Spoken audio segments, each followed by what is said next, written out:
Hi, I'm Dr. Marissa Toomey, and I'm the lead author on the study Preliminary Validation of the PROMIS Pediatric Parent-Proxy Peer Relationships Measure in Children with Autism Spectrum Disorder, a DBP-NET study. I'm a developmental behavioral pediatrician, and I completed my fellowship at the Children's Hospital of Philadelphia. While I was there, I was fortunate enough to collaborate with fellows and faculty from Boston Children's Hospital and the Children's Hospital at Montefiore to work together on this project. I have a particular and personal interest in peer relationships in children with autism spectrum disorder. My younger sister has autism and intellectual disability. When I was growing up, there was a colloquial theory that children with autism spectrum disorder did not engage in true peer relationships or make true friendships with other children. However, my sister, who went to a special education inclusion classroom when she was younger, seemed to have what one would consider true friends in her class. She looked forward to seeing them each day, and these individuals reportedly looked forward to playing games with her at school each day as well. I was always interested in the discord between my sister's experiences and the colloquial theory. Therefore, I was very excited to be able to participate in this research project. In addition, the topic of peer relationships in children with autism has been highly studied, but is still evolving as we seek to figure out ways to improve the friendships and social experiences of those on the spectrum. As part of our study, we enrolled 121 parents of children who have autism spectrum disorder.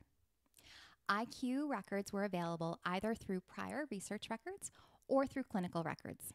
We know that some of the children have intellectual disability and some of them do not. In addition to completing the PROMIS Pediatric Parent-Proxy Peer Relationships Measure, the parents of the children who were enrolled also completed a Social Responsiveness Scale, second edition, which is better known as the SRS-2, and a measure of demographic information. We hypothesized that children who had more severe symptoms of autism spectrum disorder, as measured by the SRS-2, would have less positive peer relationships on the PROMIS measure. We also hypothesized that children who had higher IQs would have better measures of peer relationships on the PROMIS measure. To find out the results of my study, please feel free to read my paper. I will share with you that we were able to figure out that at least some of the children had negative peer relationships, some had fair peer relationships, and some had what would be considered positive peer relationships, thereby providing a range of peer relationships on the measure for children with autism spectrum disorder. I believe this is an exciting find for the study because it disproves that colloquial theory that bothered me growing up, that children who have autism spectrum disorder cannot have any peer relationships. It also provides us with hope that there is a measure that can be used in future outcome studies to see if certain initiatives can improve the peer relationships in children with autism spectrum disorder.